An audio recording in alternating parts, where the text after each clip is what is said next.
Hello दोस्तों, self love growth books पर आपका स्वागत है।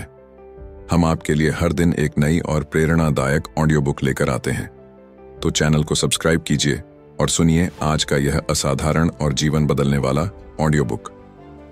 क्या आपने कभी सोचा है कि आज से लगभग 2000 साल पहले एक ऐसा इंसान था जो दुनिया के सबसे ताकतवर साम्राज्य का शहंशाह था, रोमन साम्राज्य का। एक ऐसा शासक जिसके एक इशारे पर लाखों जानें कुर्बान हो सकती थीं, जिसका नाम इतिहास के पन्नों में स्वर्ण अक्षरों से लिखा गया है। लेकिन वह इंसान रातों को युद्ध शिविरों में या अपने शाही महल में मोमबत्ती की रोशनी में बैठकर अपने लिए कुछ लिखता था। वह कोई राजनैतिक संधि या युद्ध की रणनीति नहीं लिख रहा था। वह लिख रहा था कि कैसे एक अच्छा इंसान बना जाए, कैसे अपनी तीव्र भावनाओं पर काबू पाया जाए, कैसे दूसरों की निस्वार्थ सेवा की जाए और कैसे इस छोटी क्षण भंगुर जिंदगी को शांति और मकसद से जिया जाए। जी हाँ, हम बात कर रहे हैं रोमन सम्राट मार्कस ऑनरेलियस की और उनकी अमर कृति मेडिटेशंस की। यह कोई उपदेशात्मक किताब नहीं है जो उन्होंने दूसरों को सिखाने के लिए लिखी हो, बल्कि यह उनकी निजी डायरी है, उनके अपने विचार, उनके खुद के लिए नोट्स जो उन्होंने खुद को जीवन के सही रास्ते पर बनाए रखने के लिए लिखे थे। और आज सदियों बाद भी उनकी बातें उतनी ही सच्ची, उतनी ही गहरी और उतनी ही जीवन बदलने वाली हैं जितनी तब थीं। यह ऑडियो बुक एक गहन और विस्तृत यात्रा है जो मार्कस ऑनरेलियस के गहरे स्टोइक विचारों को सरल हिंदी में समझाती है। हमारा प्रयास है कि आप इन सिद्धांतों को न केवल समझें, बल्कि उन्हें अपनी जिंदगी में उतारकर एक अधिक शांत और उद्देश्यपूर्ण जीवन जी सकें। मेरा आपसे अनुरोध है, इस वीडियो को कहीं साझा कर लें या सुरक्षित कर लें ताकि आप इसे आराम से बीच बीच में विराम लेकर सुन सकें। यकीन मानिए, यह ऑडियो बुक आपके सोचने का नजरिया, आपके दुख और सुख को देखने का नजरिया पूरी तरह से बदल सकती है।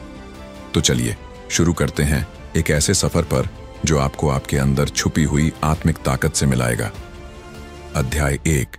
वह कौन था जिसने दुनिया को जीने का सही रास्ता दिखाया? दार्शनिक सम्राट की कहानी, the story of the philosopher king. आप सोच रहे होंगे कि आखिर ये मार्कस ऑनरेलियस कौन थे और उनकी बातों में ऐसा क्या खास है जो आज भी लोग उन्हें सीखते और सुनते हैं। मार्कस ऑनरेलियस कोई आम इंसान नहीं थे। वह दूसरी सदी 2nd सेंचुरी सीई में रोमन साम्राज्य के सम्राट थे। 5 अच्छे सम्राटों, 5 गुड एम्परर्स की कड़ी में आखिरी। यह वह साम्राज्य था जो उस वक्त दुनिया का सबसे विशाल, सबसे शक्तिशाली और सबसे स्थिर साम्राज्य माना जाता था।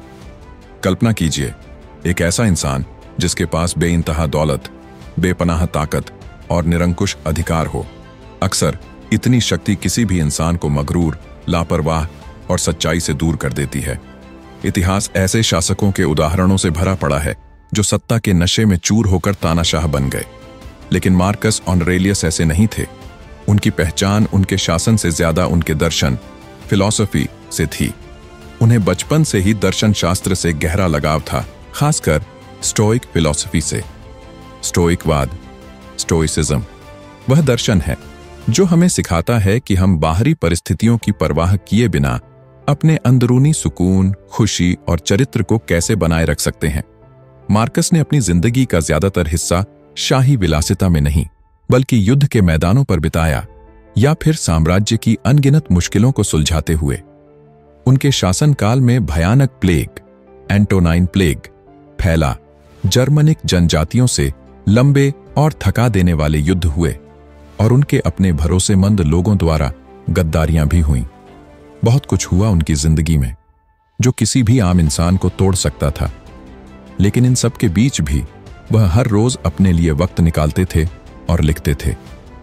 वह लिखते थे कि आज उन्होंने क्या सीखा, उन्हें किन बातों पर ध्यान देना चाहिए, कैसे वह एक बेहतर इंसान, एक बेहतर शासक और एक बेहतर पति या पिता बन सकते हैं। उनकी यही निजी लिखाई बाद में मेडिटेशंस के नाम से दुनिया के सामने आई।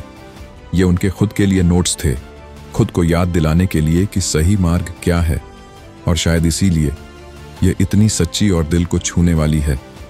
इसमें कोई बनावट नहीं है, कोई दिखावा नहीं है, बस एक इंसान की अपनी आत्मा से खुली बातचीत है। शक्ति और विनम्रता का विरोधाभास, the paradox of power and humility.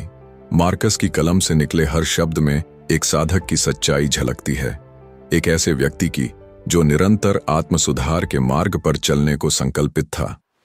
वह जानते थे कि असली साम्राज्य मनुष्य के मन के भीतर होता है और उसे जीतना किसी बाहरी भूभाग को जीतने से कहीं अधिक महत्वपूर्ण और कठिन है। उन्होंने अपने जीवन के अनुभवों को, अपनी सफलताओं और असफलताओं को, अपनी आशाओं और आशंकाओं को सब कुछ कागज पर उतार दिया ताकि वह खुद अपने जीवन के लिए एक स्पष्ट दिशा पा सकें। सोचिए, वह चाहते तो दुनिया की हर ऐशो आराम की चीज उनके कदमों में होती, लेकिन उन्होंने चुना एक अनुशासित और नेक जीवन। वह मानते थे कि असली खुशी चीजों में नहीं बल्कि हमारे विचारों और हमारे कर्मों में है। आगे इस अध्याय में स्टोइक फिलॉसफी के मूल सिद्धांत जैसे नैतिकता की सर्वोच्चता, चरित्र निर्माण और आंतरिक मूल्यों पर विस्तार से चर्चा होगी। अध्याय 2। सुबह उठते ही यह एक ख्याल आपकी पूरी जिंदगी बदल सकता है। आलस्य पर विजय, ट्रायम्फ ओवर लेजीनेस। पिछले अध्याय में हमने मार्कस ऑरेलियस की पृष्ठभूमि और उनकी फिलॉसफी के महत्व को समझा। अब सवाल यह उठता है कि उनकी सिखाई बातों को अपनी रोजमर्रा की जिंदगी में कैसे उतारा जाए। मार्कस इसका एक बहुत ही सीधा और असरदार तरीका बताते हैं, और वह शुरू होता है सुबह उठने के साथ ही। जी हाँ, आपका दिन कैसा गुजरेगा यह काफी हद तक इस बात पर निर्भर करता है कि आप सुबह की शुरुआत कैसे करते हैं, किन ख्यालों के साथ करते हैं। मार्कस कहते थे कि सुबह जब बिस्तर से उठने का मन न करे, जब आलस आपको घेरे हुए हो, तो खुद को याद दिलाओ, मैं एक इंसान के तौर पर, एक सामाजिक प्राणी के तौर पर काम करने के लिए उठ रहा हूं। यह छोटी सी बात सुनने में बहुत मामूली लग सकती है, लेकिन इसके पीछे बहुत गहरा अर्थ छुपा हुआ है। वह खुद से कहते थे, क्या तुम इसलिए पैदा हुए हो कि बस बिस्तर में लिपटे रहो? क्या जानवर भी ऐसा नहीं करते? लेकिन तुम तो इंसान हो। तुम्हारे पास विवेक, रीजन है, सोचने की शक्ति है। तुम्हारा एक मकसद, पर्पस है, एक कर्तव्य, ड्यूटी है। वह आगे कहते थे कि देखो, पौधे अपना काम कर रहे हैं, पक्षी अपना काम कर रहे हैं, चींटियां, मधुमक्खियां, सभी अपने हिस्से का काम पूरी लगन से कर रहे हैं ताकि यह दुनिया चलती रहे। तो क्या तुम अपने हिस्से का काम करने से कतराओगे? क्या तुम उस मकसद को पूरा नहीं करोगे जिसके लिए तुम्हें बनाया गया है? यह आत्म प्रश्नोत्तरी उन्हें आलस्य पर विजय पाने और अपने दिन को एक उद्देश्यपूर्ण दिशा देने में मदद करती थी। उनका मानना था कि हर सुबह एक नया अवसर लेकर आती है, अपने आप को बेहतर बनाने का, दूसरों की सेवा करने का और अपने जीवन के मूल्यों को जीने का। आगे इस अध्याय में कर्मशील स्वभाव, प्रोहायरेसिस, प्रोहेरिसिस, दैनिक पूर्वाभ्यास, प्रीमेडिटेसियो मलोरम और सुबह के अनुशासन पर विस्तार से चर्चा होगी। अध्याय 3। क्या सच में हम अपनी सोच से ही अपनी दुनिया बनाते हैं? विचारों की सर्वोच्चता, द सुप्रीमेसी ऑफ थॉट्स। दूसरे अध्याय में हमने देखा कि कैसे सुबह का एक सही विचार हमारे पूरे दिन को एक सकारात्मक दिशा दे सकता है। मार्कस ऑरेलियस इस बात पर बहुत जोर देते थे कि हमारी सुबह की शुरुआत हमारे इरादों से होनी चाहिए। अब हम उनके एक और बहुत ही शक्तिशाली विचार पर गौर करेंगे जो शायद उनकी फिलॉसफी का सबसे अहम हिस्सा है, और वह यह है कि हमारी सोच ही हमारी दुनिया बनाती है। जी हाँ, आपने सही सुना। बाहर जो कुछ भी हो रहा है वह उतना मायने नहीं रखता जितना कि हम उसके बारे में क्या सोचते हैं, हम उसे किस नजरिए से देखते हैं। मार्कस कहते थे, हमारी जिंदगी वही है जो हमारे विचार इसे बनाते हैं। यह एक बहुत ही क्रांतिकारी बात है। इसका मतलब यह है कि हमारी खुशी, हमारा दुख, हमारी शांति, हमारी अशांति, ये सब बाहर की परिस्थितियों पर नहीं बल्कि हमारे अपने विचारों पर निर्भर करती है। आप सोचिए, एक ही घटना दो अलग अलग लोगों के लिए बिल्कुल अलग मायने रख सकती है। मान लीजिए आपकी नौकरी चली गई। पहला व्यक्ति इसे दुनिया का अंत समझ सकता है, दुखी हो सकता है, निराश हो सकता है और अपनी किस्मत को कोस सकता है। दूसरा व्यक्ति, स्टोइक, इसे एक नए अवसर के तौर पर देख सकता है। वह सोच सकता है कि शायद यह बदलाव उसके लिए कुछ बेहतर लेकर आए, शायद उसे अपनी पसंद का कोई काम करने का मौका मिले या कुछ नया सीखने का मौका मिले। घटना एक ही है लेकिन दोनों के विचार अलग अलग हैं और इसलिए उनके अनुभव एक्सपीरियंस भी अलग अलग हैं। नियंत्रण का विभाजन, the dichotomy of control. Marcus Aurelius हमें यही सिखाते हैं कि हमें अपनी सोच पर काम करना चाहिए, हमें अपने नजरिए को बदलना सीखना चाहिए। वह कहते थे कि अगर कोई चीज तुम्हें परेशान कर रही है तो वह चीज खुद तुम्हें परेशान नहीं कर रही, बल्कि उस चीज के बारे में तुम्हारा जो फैसला है, तुम्हारी जो राय है, वह तुम्हें परेशान कर रही है, और यह राय तुम जब चाहो बदल सकते हो। यह कितनी विशाल आजादी, फ्रीडम है। इसका मतलब है कि हमारी शांति हमारे अपने हाथ में है।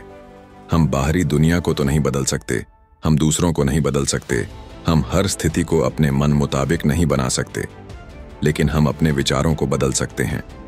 यह सिद्धांत स्टोइक फिलॉसफी का केंद्र है, जिसे नियंत्रण का विभाजन, द डिकोटमी ऑफ कंट्रोल कहते हैं। यानी हमें यह पहचानना होगा कि हमारे नियंत्रण में क्या है। हमारे विचार, हमारे फैसले, हमारे कर्म, हमारी इच्छाएं। हमारे नियंत्रण में क्या नहीं है। दूसरों के विचार, दूसरों के कर्म, मौसम, हमारी सेहत, कुछ हद तक दुनिया में होने वाली घटनाएं। अध्याय 4, जब सब कुछ बिखर रहा हो तब खुद को कैसे संभालें। आंतरिक सुरक्षित स्थान, द इनर सिटाडेल। हमने पिछले अध्याय में समझा कि हमारी सोच कैसे हमारी दुनिया को आकार देती है और कैसे हम अपने नजरिए को बदलकर अपनी जिंदगी में शांति ला सकते हैं। लेकिन दोस्त, जिंदगी हमेशा आसान नहीं होती।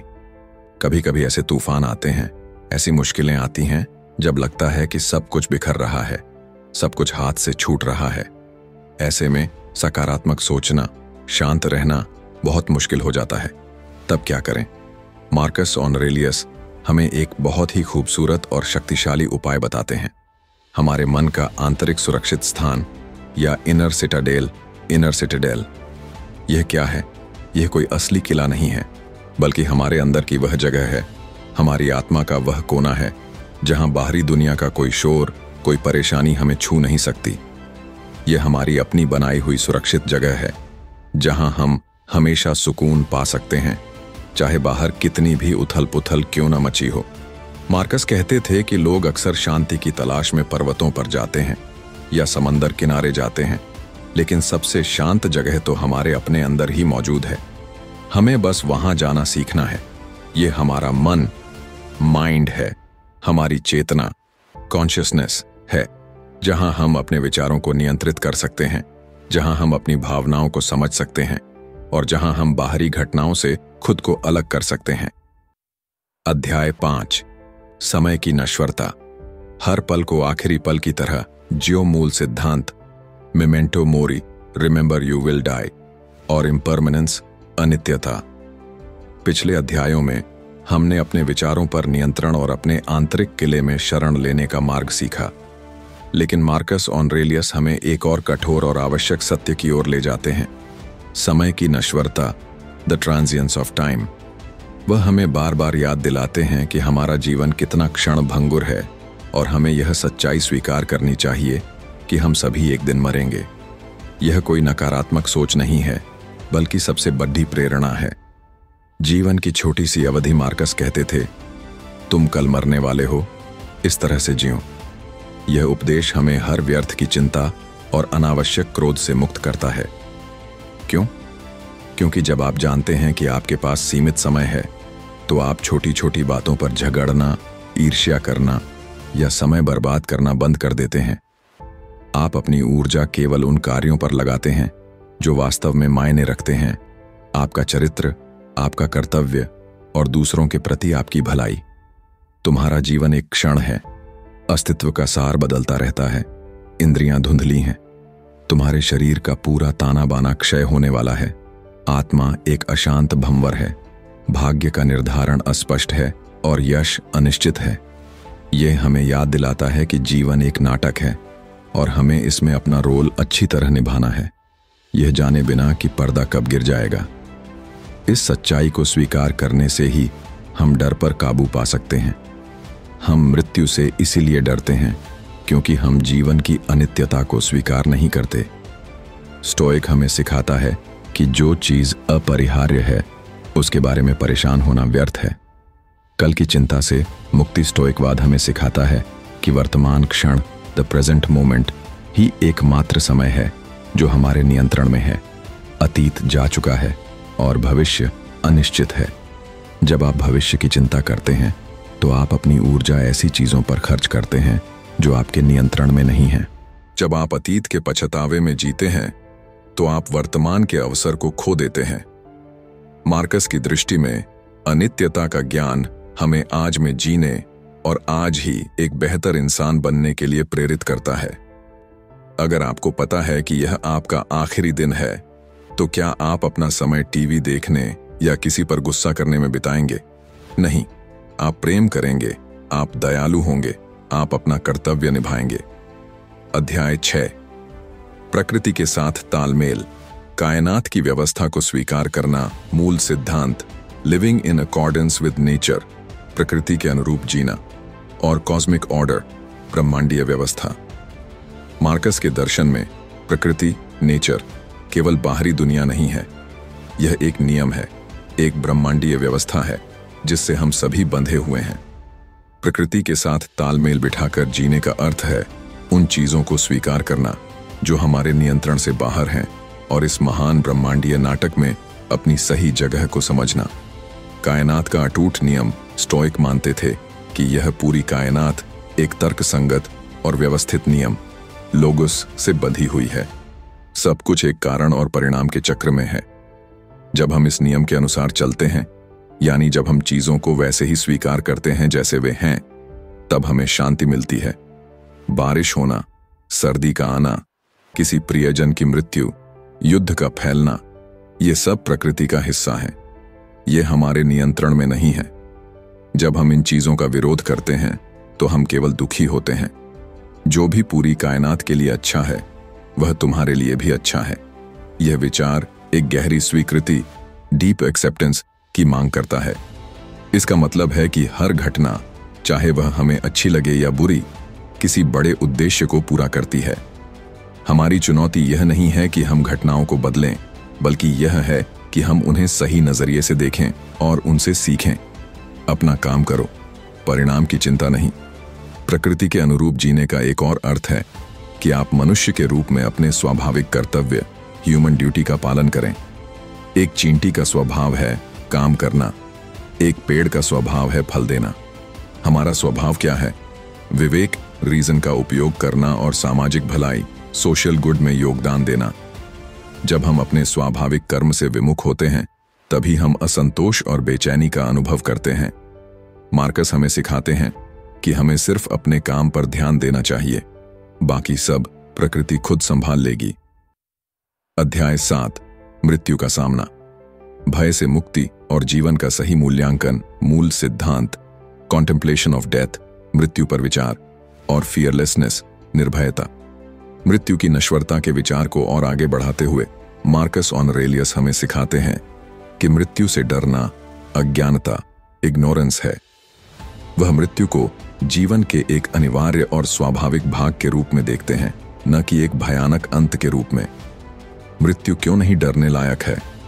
मार्कस मृत्यु के डर को दूर करने के लिए एक सरल स्टोइक तर्क का उपयोग करते हैं। जब तक तुम हो, मृत्यु नहीं है, और जब मृत्यु आती है, तुम नहीं होते। तो तुम किस चीज से डर रहे हो? मृत्यु से पहले डरने का कोई कारण नहीं है, क्योंकि मृत्यु अभी आई नहीं है। मृत्यु के बाद या तो तुम शून्य, नथिंगनेस में विलीन हो जाओगे और तुम्हें कुछ महसूस नहीं होगा, या तुम एक नए अस्तित्व में चले जाओगे जो कि बुरा नहीं हो सकता।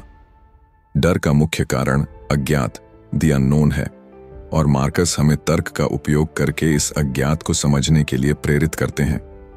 मृत्यु केवल परिवर्तन, चेंज है, ठीक वैसे ही जैसे बचपन जवानी में और जवानी बुढ़ापे में बदलती है। जीवन का सही मूल्यांकन, ट्रू वैल्यू ऑफ लाइफ। मृत्यु पर विचार करना हमें सिखाता है कि बाहरी चीजें कितनी तुच्छ हैं। धन, प्रसिद्ध, पद, ये सब मृत्यु के सामने कोई मायने नहीं रखते। जब आप यह समझ जाते हैं तो आप इन चीजों की गुलामी से मुक्त हो जाते हैं। आपकी वास्तविक पूंजी आपका चरित्र है। मृत्यु आपको केवल वह चीज छीन सकती है जो आपके नियंत्रण में नहीं है, आपका शरीर और आपका समय। यह आपकी आत्मा की शक्ति और आपके नेक कर्मों को नहीं छीन सकती। अध्याय 8, सामाजिक प्राणी का कर्तव्य, दूसरों के साथ कैसे व्यवहार करें और सेवा का महत्व, मूल सिद्धांत, जस्टिस, न्याय और एल्ट्रुइज्म, परोपकारिता। मार्कस ऑरेलियस एक सम्राट थे और उनका दर्शन हमेशा सार्वजनिक कर्तव्य, पब्लिक ड्यूटी और सामाजिक भलाई पर केंद्रित रहा। स्टोइकवाद हमें सिखाता है कि मनुष्य मूल रूप से एक सामाजिक प्राणी, सोशल एनिमल है और हमारा सबसे बड़ा कर्तव्य है अपने साथी मनुष्यों की सेवा करना और उनके साथ न्याय से पेश आना। हम एक दूसरे के लिए बने हैं। मार्कस अक्सर पूछते थे कि क्या आपने कभी किसी पेड़ को देखा है जो सिर्फ अपने लिए फल देता हो, या किसी अंग को देखा है जो शरीर के बाकी हिस्सों से कटकर काम कर रहा हो? नहीं।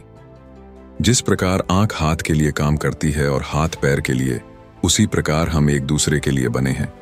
जब आप किसी को नुकसान पहुंचाते हैं तो आप केवल उसे नहीं बल्कि पूरे समुदाय को नुकसान पहुंचाते हैं। आप एक हाथ हैं जो खुद को घायल कर रहा है, यह जानते हुए कि दर्द पूरे शरीर को होगा। मनुष्य का सबसे पहला और सबसे पवित्र कर्तव्य है सेवा करना। इस विचार से गुस्सा और द्वेष कम होता है। जब कोई आपको चोट पहुंचाता है तो मार्कस हमें याद दिलाते हैं कि वह इंसान अनजाने में गलती कर रहा है। वह अपनी अज्ञानता के कारण खुद को और पूरे समाज को चोट पहुंचा रहा है। हमारा कर्तव्य उसे दंडित करना नहीं बल्कि उसे ज्ञान के मार्ग पर लाना है, या कम से कम सहन करना है।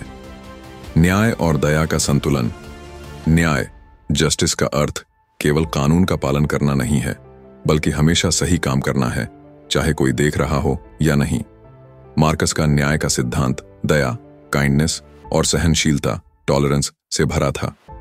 दूसरों को सुधारने का सबसे अच्छा तरीका उपदेश देना नहीं बल्कि स्वयं एक उदाहरण बनना है। जब आप शांत, ईमानदार और न्यायप्रिय होते हैं तो आप दुनिया को चुपचाप बदल रहे होते हैं।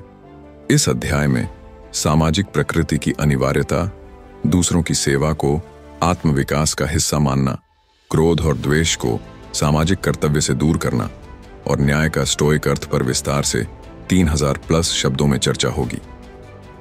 अध्याय 9, भावनाओं पर काबू, क्रोध, लालच और ईर्ष्या से मुक्ति का मार्ग, मूल सिद्धांत, एपथिया, भावनात्मक स्थिरता और कंट्रोल ऑफ पैशंस, आवेगों पर नियंत्रण। स्टोइकवाद का एक प्रमुख लक्ष्य है भावनात्मक स्थिरता, एपथाया, प्राप्त करना। अपाथिया का मतलब उदासीनता, इंडिफरेंस, या भावनाओं का अभाव नहीं है बल्कि तर्क, रीजन का उपयोग करके उन तीव्र और हानिकारक भावनाओं पर नियंत्रण पाना है जो हमारी शांति भंग करती हैं, जैसे क्रोध, लालच और ईर्ष्या, एंगर, ग्रीड, एनवी। क्रोध को नियंत्रित करना। क्रोध एक ऐसी भावना है जो सबसे तेजी से हमारे आंतरिक किले को नष्ट करती है। मार्कस कहते थे कि क्रोध क्षणिक पागलपन है। क्रोध में आप स्वयं को उतना ही नुकसान पहुंचाते हैं जितना कि उस व्यक्ति को जिस पर आप क्रोधित हैं, या उससे अधिक। क्रोध से बचने के लिए हमें 3 चीजें याद रखनी चाहिए। समय की नश्वरता। क्या यह चीज जिसके लिए मैं गुस्सा कर रहा हूं 1 हफ्ते बाद भी मायने रखेगी? नियंत्रण का विभाजन। जिस पर मैं गुस्सा कर रहा हूं उसका व्यवहार मेरे नियंत्रण में नहीं है, मेरा गुस्सा मेरे नियंत्रण में है। सामाजिक कर्तव्य। गुस्सा करके मैं अपने सामाजिक कर्तव्य से चूक रहा हूं और खुद को एक बुरा इंसान बना रहा हूं।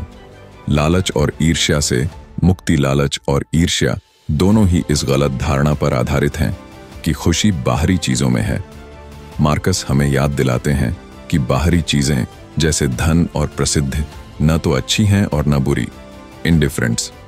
लालच, ग्रीड, यह हमेशा भविष्य में एक वस्तु की तलाश में रहता है जिससे आप वर्तमान की खुशी खो देते हैं। ईर्ष्या, एनवी, यह दूसरों की सफलताओं पर आधारित है, जिसका अर्थ है कि आप अपनी खुशी का नियंत्रण दूसरों के हाथ में सौंप रहे हैं। सच्ची भलाई विवेक, न्याय, साहस और संयम में है। ये गुण कोई आपसे छीन नहीं सकता। जब आप इन्हें अपनाते हैं तो लालच और ईर्ष्या अपने आप खत्म हो जाते हैं। इस अध्याय में अपथिया का सही अर्थ, क्रोध का तर्कसंगत विश्लेषण, लालच और ईर्ष्या की जड़ें और तर्क का उपयोग करके भावनाओं को शांत करने के तरीके पर विस्तार से 3000+ शब्दों में चर्चा होगी। अध्याय 10, आत्म आलोचना और आत्म सुधार। हर शाम का हिसाब, सेल्फ रिफ्लेक्शन। मूल सिद्धांत, इवनिंग रिफ्लेक्शन, संध्या चिंतन और सेल्फ करेक्शन, आत्म सुधार, मार्कस ऑरेलियस के स्टोइक अभ्यास का एक महत्वपूर्ण हिस्सा था। हर दिन का समापन आत्मचिंतन के साथ करना। यह प्रक्रिया रात में सोने से पहले अपने दिन भर के विचारों, कर्मों और प्रतिक्रियाओं का एक निष्पक्ष आकलन करने की मांग करती है। इसे आत्म आलोचना की बजाय आत्म सुधार का अभ्यास मानना चाहिए। दिन का ऑडिट, द डेली ऑडिट। हर शाम मार्कस खुद से ये 3 सवाल पूछते थे। आज मैंने क्या गलत किया? आज मैंने क्या अच्छा किया? आज मैंने क्या सुधारने का मौका खो दिया? यह अभ्यास हमें अपनी गलतियों से सीखने का अवसर देता है। यदि आपने दिन में गुस्सा किया, तो आप अगले दिन के लिए खुद को तैयार कर सकते हैं कि उस स्थिति में कैसे बेहतर प्रतिक्रिया देनी है। यदि आपने दयालुता दिखाई, तो आप उस सकारात्मक व्यवहार को दोहराने के लिए प्रेरित होते हैं। विवेक का निरंतर विकास आत्मचिंतन हमें हमारे अंधे धब्बे, ब्लाइंड स्पॉट्स दिखाता है। वह जगहें जहां हम सोचते हैं कि हम सही हैं, जबकि हम वास्तव में गलत होते हैं। यह विवेक रीजन को निरंतर विकसित करने का सबसे प्रभावी तरीका है। मनुष्य की सबसे बड़ी ताकत है अपने अतीत के कर्मों का विश्लेषण करके भविष्य को बेहतर बनाना। मार्कस के लिए यह डायरी लिखना केवल एक आदत नहीं थी, बल्कि यह आत्मिक स्वतंत्रता, स्पिरिचुअल फ्रीडम की कुंजी थी।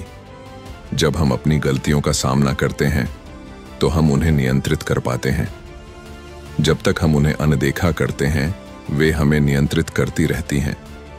इस अध्याय में 3 शाम के प्रश्न का अभ्यास, विचारों की डायरी बनाना, आत्मदोष की बजाय रचनात्मक आलोचना और अगले दिन के लिए इरादे सेट करना पर विस्तार से 3000+ शब्दों में चर्चा होगी। अध्याय 11, बाहरी राय की उपेक्षा, प्रसिद्धि और अपमान की परवाह न करना।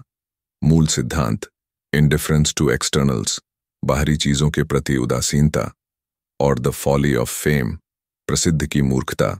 एक सम्राट होने के नाते मार्कस को लगातार लोगों की प्रशंसा और आलोचना का सामना करना पड़ता था।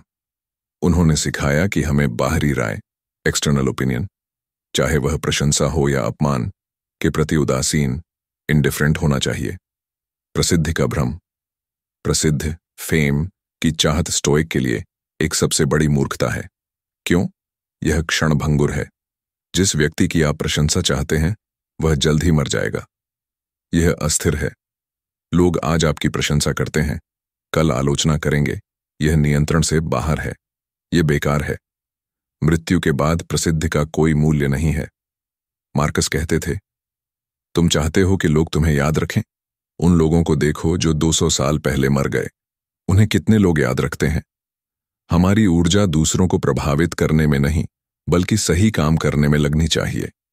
अपमान से अपनी शांति बचाना। जब कोई हमारी आलोचना करता है या हमारा अपमान करता है, तो मार्कस हमें याद दिलाते हैं कि यह उस व्यक्ति का निर्णय है, न कि हमारी वास्तविकता। यह हमारे नियंत्रण में नहीं है। यदि आलोचना सच्ची है, तो हमें शांत रहना चाहिए और इससे सीखना चाहिए। यदि आलोचना झूठी है, तो यह केवल उस व्यक्ति के अज्ञान को दर्शाती है और हमें उस पर दया करनी चाहिए, गुस्सा नहीं करना चाहिए। हम अपनी आंतरिक शांति को भंग करने की अनुमति किसी को नहीं दे सकते। किसी की राय हमें तभी चोट पहुंचाती है जब हम उसे महत्व देते हैं। इस अध्याय में प्रशंसा और अपमान को एक समान मानना, प्रसिद्धि की क्षणभंगुरता का तर्क, जनता की राय का बहिष्कार और अपने आंतरिक मूल्यों पर ध्यान केंद्रित करना पर विस्तार से 3000+ शब्दों में चर्चा होगी। अध्याय 12, क्षणिक सुख और सच्चा आनंद, स्थायी खुशी कहां खोजें। मूल सिद्धांत, virtue as the only good, सद्गुण ही एकमात्र भलाई है, और प्लेजर वर्स जॉय, क्षणिक सुख बनाम स्थायी आनंद। मार्कस ऑरेलियस हमें सिखाते हैं कि सच्चा और स्थायी आनंद, जॉय, क्षणिक सुख प्लेजर में नहीं है, बल्कि सद्गुण, वर्च्यू, विवेक, न्याय, साहस और संयम में है। सच्चा गुण क्या है? स्टोइकवाद में केवल एक ही चीज है जिसे अच्छा माना जाता है, सद्गुण, वर्च्यू। बाकी सब, जैसे स्वास्थ्य, धन, सुंदरता, बाहरी है, उन्हें उदासीन, इंडिफरेंस माना जाता है, जिन्हें हम पसंद कर सकते हैं, लेकिन वे हमारी खुशी की नींव नहीं हो सकते। क्षणिक सुख, यह शरीर या इंद्रियों से जुड़ा होता है, जैसे अच्छा खाना, आरामदायक बिस्तर और जल्दी खत्म हो जाता है। यह अक्सर बाद में पछतावा लाता है। स्थायी आनंद, यह आत्मा और विवेक से जुड़ा होता है, जैसे सही काम करना, न्यायपूर्ण होना, और यह हमेशा आपके साथ रहता है। मार्कस कहते थे, जब भी तुम सद्गुणों के अनुरूप कार्य करते हो, तुम्हें तत्काल इनाम मिलता है। जब आप न्याय से काम करते हैं तो आपको खुशी के लिए किसी बाहरी चीज की जरूरत नहीं होती। अपने मन की संतुष्टि खुशी खोजने का मतलब है अपने मन में संतुष्टि खोजना। जब आप समझते हैं कि आपके पास अपने जीवन की सबसे अच्छी और सबसे महत्वपूर्ण चीज, आपका विवेक, पहले से ही है, तो आपको बाहर भागने की जरूरत नहीं है। थोड़ी सी चीजों से संतुष्ट रहो, क्योंकि अगर तुम्हें पता चला कि तुम्हारा जीवन कितना सीमित है, तो तुम बड़ी चीजों के पीछे भागना बंद कर दोगे। यह हमें सिखाता है कि हम अपने जीवन को जितना सरल रखेंगे, उतने ही खुश रहेंगे। सादगी, सिंप्लिसिटी, हमें बाहरी चीजों की जरूरत से मुक्त करती है। इस अध्याय में सद्गुणों की परिभाषा, सुख और आनंद का अंतर, भौतिकवाद की आलोचना और सरल जीवन के लाभ पर विस्तार से 3000+ शब्दों में चर्चा होगी। अध्याय 13, व्यावहारिक स्टोइकवाद, रोजमर्रा की चुनौतियों में सिद्धांतों का प्रयोग, मूल सिद्धांत, प्रैक्टिस, अभ्यास और हाइपोथेटिकल सिनारियोज, काल्पनिक परिदृश्य। यह अध्याय इस ऑडियो बुक का निष्कर्ष और सबसे महत्वपूर्ण हिस्सा है। यह हमें सिखाता है कि मार्कस ऑरेलियस के सिद्धांतों को वास्तविक जीवन की चुनौतियों में कैसे लागू किया जाए। यह केवल जानना नहीं, बल्कि करना है। वास्तविक जीवन की समस्याएं और स्टोइक प्रतिक्रिया। इस अध्याय में विभिन्न रोजमर्रा की स्थितियों पर स्टोइक प्रिंसिपल्स को लागू किया जाएगा। आप नौकरी के लिए इंटरव्यू में असफल हो गए, नियंत्रण का विभाजन लागू करें। असफलता एक बाहरी घटना है। आपका प्रयास और आपका सीखने का निर्णय आपके नियंत्रण में है। आपका साथी आपको धोखा देता है, आंतरिक किला और सामाजिक कर्तव्य लागू करें। उसका कार्य उसका है। आप अपने विवेक और क्रोध पर नियंत्रण बनाए रखें। आपकी सेहत खराब हो जाती है। प्रकृति के साथ तालमेल और मृत्यु का सामना लागू करें। शरीर का क्षय स्वाभाविक है। अपनी आंतरिक शक्ति को केंद्रित करें। आपको ट्रैफिक में गुस्सा आता है, नियंत्रण का विभाजन लागू करें। ट्रैफिक आपके नियंत्रण में नहीं है। आपका धैर्य और प्रतिक्रिया आपके नियंत्रण में है। दैनिक अभ्यास का संकल्प। मार्कस का दर्शन एक जीवन भर का अभ्यास है। हमें हर दिन सुबह उठकर संकल्प करना होगा और शाम को समीक्षा करनी होगी।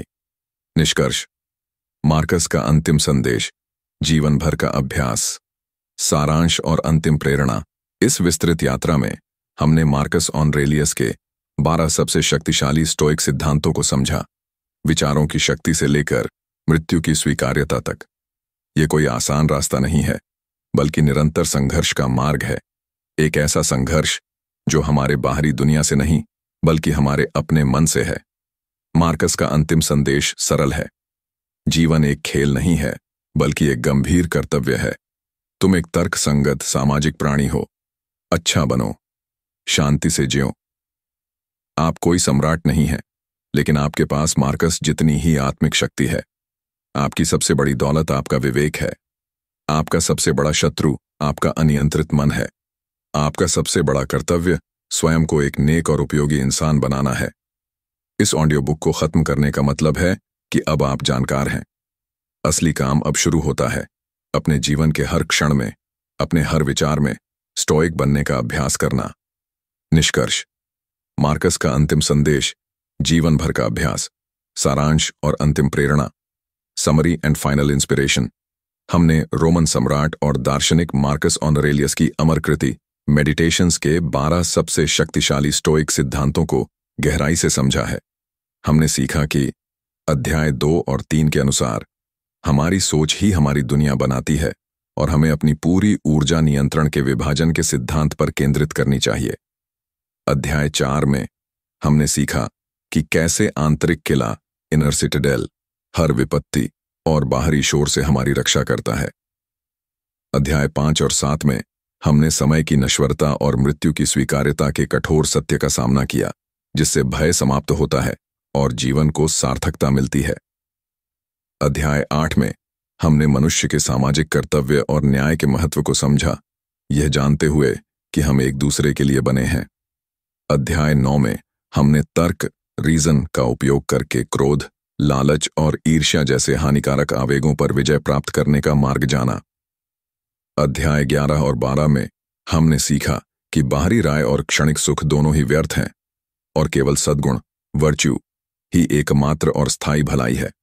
ये सिद्धांत कोई जादुई गोली नहीं है जो आपकी समस्याओं को एक झटके में खत्म कर दें। मार्कस ऑनरेलियस का दर्शन एक जीवन भर का अभ्यास है। यह एक ऐसा संघर्ष है जो हमारे बाहरी दुश्मनों से नहीं बल्कि हमारे अपने अनियंत्रित मन से है। अभ्यास केवल जानना नहीं बल्कि करना। मार्कस ऑनरेलियस अक्सर खुद को याद दिलाते थे कि फिलॉसफी, दर्शन केवल चर्चा का विषय नहीं है बल्कि जीवन जीने का तरीका है। आपने इन सिद्धांतों को सुना है, समझा है, अब आपको इन्हें करना होगा। 1. सुबह का संकल्प, द मॉर्निंग वाव। हर सुबह बिस्तर छोड़ने से पहले खुद को याद दिलाइए, आज मैं एक तर्क संगत सामाजिक प्राणी के रूप में काम करने के लिए उठ रहा हूं। यह संकल्प लें कि आप आज विवेक, न्याय, साहस और संयम के 4 स्टोइक गुणों पर जिएंगे। यह आपके दिन की प्रोग्रामिंग है। तो दिन भर की सजगता, डे लॉन्ग अवेयरनेस। जब भी आपको लगे कि आप गुस्सा हो रहे हैं, ईर्ष्या कर रहे हैं या किसी बाहरी घटना से परेशान हो रहे हैं, तो रुकिए। अपने मन से पूछिए, क्या यह चीज मेरे नियंत्रण में है या नहीं? क्या मैं इस पर सही फैसला, जजमेंट ले रहा हूं या यह सिर्फ मेरी भावना है? क्या मैं प्रकृति के अनुरूप काम कर रहा हूं या उसका विरोध कर रहा हूं? 3. शाम का आत्ममंथन, द इवनिंग रिफ्लेक्शन। सोने से पहले शांत मन से अपनी निजी डायरी खोलिए और मार्कस के 3 प्रश्न दोहराइए। आज मैंने क्या गलती की? आज मैंने क्या अच्छा किया? आज मैं कैसे बेहतर बन सकता था? यह दैनिक आत्म ऑडिट आपको अगले दिन के लिए अधिक मजबूत, अधिक केंद्रित और अधिक जागरूक बनाएगा। अंतिम आह्वान, आप एक सम्राट हैं। मार्कस ऑनरेलियस एक सम्राट थे, लेकिन उनके विचार हमें सिखाते हैं कि हम सब अपने अपने जीवन के सम्राट हैं। बाहर चाहे जितना भी अंधकार हो, आपके पास मार्कस जितनी ही आत्मिक शक्ति है। आपकी सबसे बड़ी दौलत आपका विवेक है। आपका सबसे बड़ा शत्रु आपका अनियंत्रित मन है। आपका सबसे बड़ा कर्तव्य स्वयं को एक नेक और उपयोगी इंसान बनाना है। इस ऑडियो बुक को खत्म करने का मतलब है कि अब आप जानकार हैं। असली काम अब शुरू होता है। अपने जीवन के हर क्षण में, अपने हर विचार में स्टोइक बनने का अभ्यास करना। याद रखिए, आप अकेले नहीं हैं। हजारों साल पहले दुनिया के सबसे शक्तिशाली व्यक्ति ने भी वही संघर्ष किया जो आप आज कर रहे हैं। उन्होंने रास्ता खोज लिया। क्या आप उस पर चलने को तैयार हैं? यह मार्ग आपको न केवल शांति देगा बल्कि आपको वह चरित्र भी देगा जो जीवन की सबसे बड़ी संपत्ति है। जीते रहिए और बेहतर बनते रहिए।